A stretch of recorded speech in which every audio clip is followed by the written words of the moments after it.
So here is how to disconnect apps from your Google account on your mobile device or on Android. It can also work on the PC.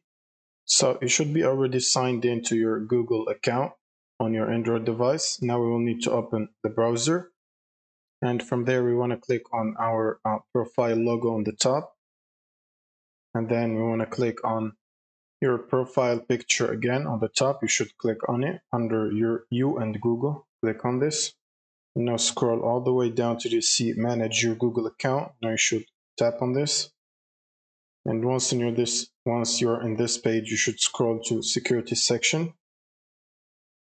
And then scroll down to the see third-party apps, which is right here, your connections to third-party apps and services.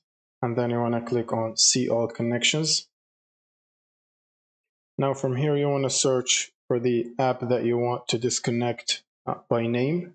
You can type the name at the top, or you can scroll down and find it if you know the logo and the name.